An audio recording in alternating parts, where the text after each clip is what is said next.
Hi, how are you today? Good. Well, today I'm going to read a story from one of my old school books. This is from a reading school book by Bob Jones, and the story that we're going to read today is called Saturday, Saturday.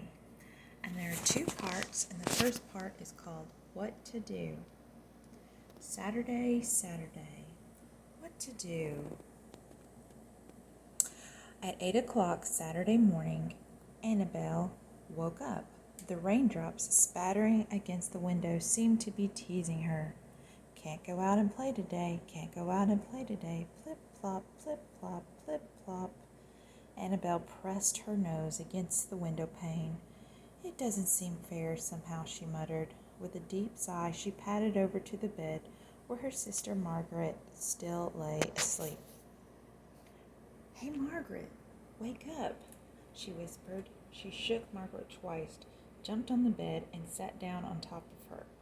Ugh. Margaret rolled over and looked at Annebelle through half-closed eyes. "Go away." "It's Saturday," said Annebelle, as if that were the reason she was there. "But we can't go outside because it's raining."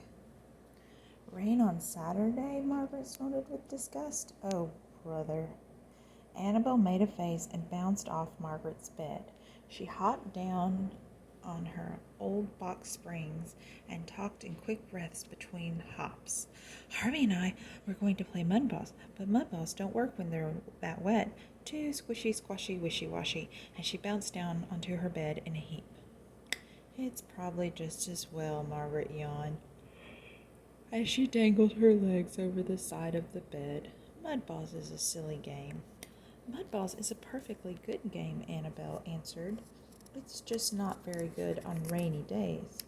Now we won't have anything to do today." She pressed her nose against the window pane again, thinking about mud balls. She thought about what fun it was to let the mud splash on Harvey.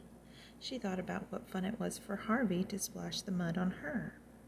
She thought about spraying each other under the hose and running around in the hot sun to dry. She sighed. "What will we do? Me and you," she whispered in a sing-song voice. "Don't press your nose against the glass," Margaret answered. "It gets the glass all messy." Annebelle pretended she hadn't heard. "I smell bacon, sizzling, frizzling bacon, and coffee boiling in the pot. Mama and Papa must be up." "Breakfast," said Margaret. "Come on, I'm as hungry as a bear." Annebelle made a face. "That's silly," she said. After breakfast, Papa leaned back in his chair and took a long drink of coffee. "Well, what are you two going to do today?" he asked. "Some friends and I were supposed to have a bike race," Margaret answered, "but we can't now. It looks like it's going to rain all morning and all afternoon." "And all night," Annebelle continued in a gloomy voice, "and all tomorrow, and all the next day, and all—" Mama said, "Annebelle, if you think hard, you can find something fun to do inside the house. Have you used your bright little mind?" "No, Mama, I just felt sad because I couldn't play mud balls with Harvey." Margaret gave the last half of her toast to Annebelle. "Mama, as soon as I'm finished with my chores, I'm going to read, if that's all right. I like to read when it's raining. It feels cozy." "Big sisters always have books to read," Annebelle muttered. "I've already read all mine. Twice." Margaret said, "There's a book on my nightstand you can read. It's easy enough for you." Annebelle bumped up the stairs backwards. "Probably already read it," she said. When Margaret came up, Annebelle was just finishing the book.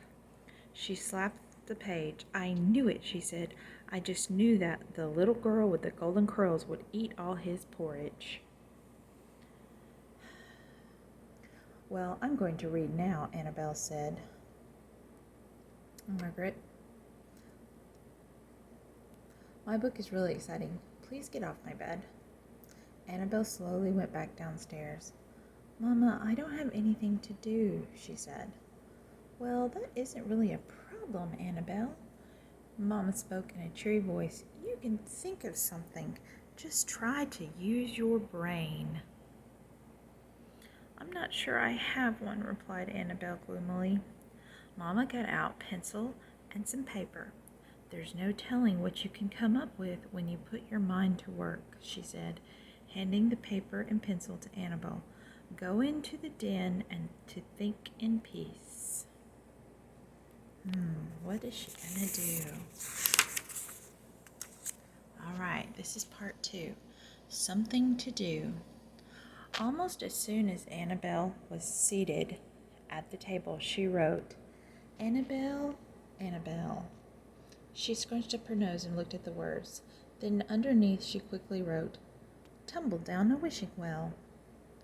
Well, it's kind of funny, she sighed, but I don't think it's a very good poem. She thought some more, then she wrote again. Saturday, Saturday, ploppy pitter-patter day. Doesn't really matter day. Saturday. Annabelle mused. It doesn't make much sense. I think it needs a second verse. Rainy day, water down the drainy day. Try to use your brainy day, rainy, rainy day.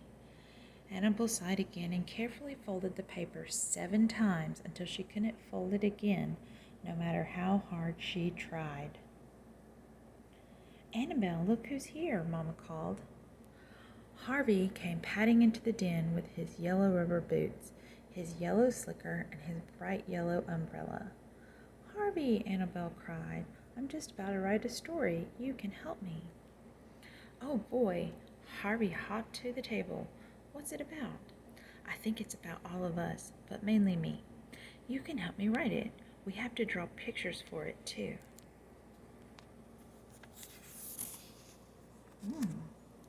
She and Harvey settled down to work.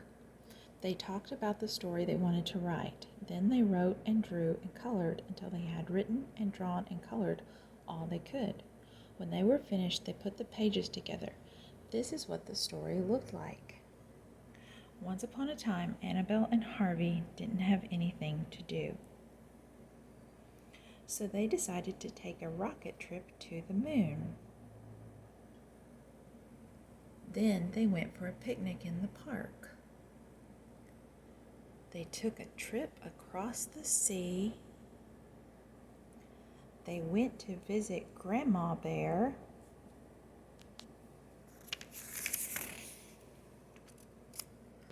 Then they came home again.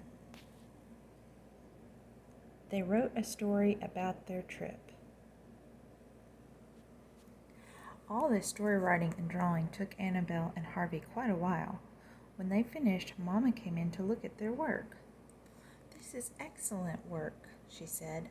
I can see you spent a lot of time on it. And she picked up the folded paper and unfolded it. I like your poetry, dear. Annabelle blushed and smiled. Papa came in and read the story. This is great, Annabelle and Harvey, he said, and you said you had nothing to do. Margaret came in and read their story too.